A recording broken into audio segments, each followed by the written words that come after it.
Hello everyone, welcome back to my YouTube channel. My name is Changkuoth Nyak. Thank you for joining me. Today we begin with one of the most important political stories unfolding in the country right now. At the SPLM house in Juba, Dr. Benjamin Bullmel, the newly appointed first deputy chairperson of the SPLM and now first vice president of South Sudan, has officially taken office. He was joined by two other deputies, marking what many in the SPLM call a generational leadership transition. Dr. Bullmel spoke of unity, peace and rebuilding the vision of the SPLM to serve the people of South Sudan. A huge crowd gathered to celebrate, showing strong support for his leadership. But behind this celebration, there is a growing concern. Many citizens across the country, including political observers and community leaders, are saying Dr. Bullmel is not the peacemaker he claimed to be. In fact, there are serious accusations being made. People believe that Bullmel played a key role in arresting Dr. Riek Machar, the commander-in-chief of the SPLM-IO and a major partner in the peace agreement. Riek Machar, who should be helping lead the peace process, is now reportedly under house arrest in Juba, silent and cut off from his political base. And that's not all. There are strong allegations that Bullmel invited foreign troops, especially Ugandan People Defense Force (UPDF), into South Sudan, working alongside the South Sudan People Defense Force (SSPDF)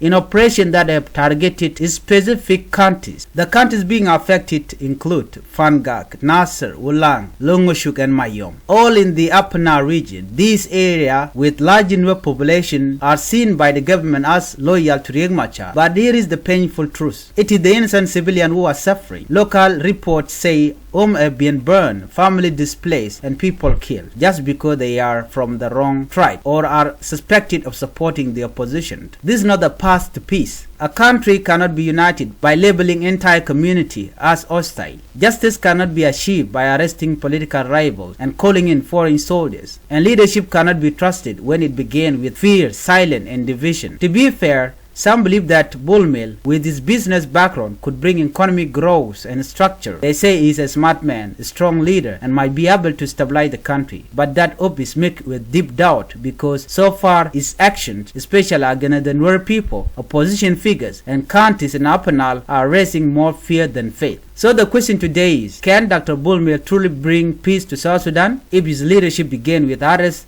tribal targeting and silencing voices? And what future is being built with national leaders use military force against civilians? This story will continue to unfold. South Sudan deserves peace, justice and truth, not fear, not division and not silence. This is Changkuoth Nyak. If you found this report informative, please like, share and subscribe. Until next time, stay informed, stay safe and may peace guide the nation's futures.